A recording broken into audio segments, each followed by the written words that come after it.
Alors, bon, je m'appelle Dominique Paco, je suis directeur depuis maintenant 7 ans.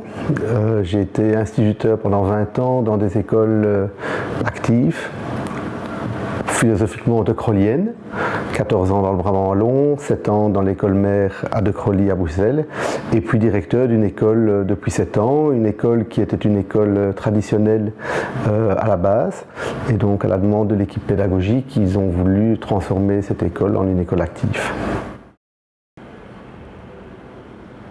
Alors, ça c'est une très très bonne question parce qu'on dit souvent que ces écoles-là sont payantes. Alors, il est bien clair que ces écoles sont gratuites et sont accessibles à toutes. Maintenant, il faut savoir qu'on fait partie, enfin, les écoles à pédagogie active font souvent partie d'un petit réseau qui s'appelle la FELSI, qui est la Fédération des établissements libres subventionnés indépendants. Ce sont des écoles qui sont pas du tout des écoles privées mais des écoles publiques, mais qui n'ont pas les mêmes subventions que les autres écoles. Et donc, par exemple, nous sommes propriétaires des bâtiments, donc tout ce qui est entretien et aménagement, c'est nous qui devons payer.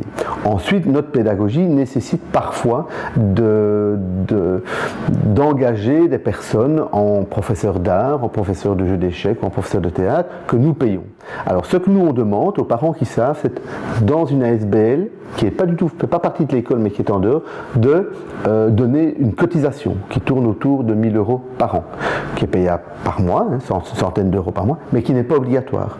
Donc on a dans l'école, je sais pas moi, 70-75% de parents qui donnent une cotisation parce qu'ils savent le faire, et l'argent sert alors à tout le monde, à l'ensemble des enfants de l'école, mais jamais un enfant ne peut pas rentrer dans l'école s'il ne sait pas donner une cotisation.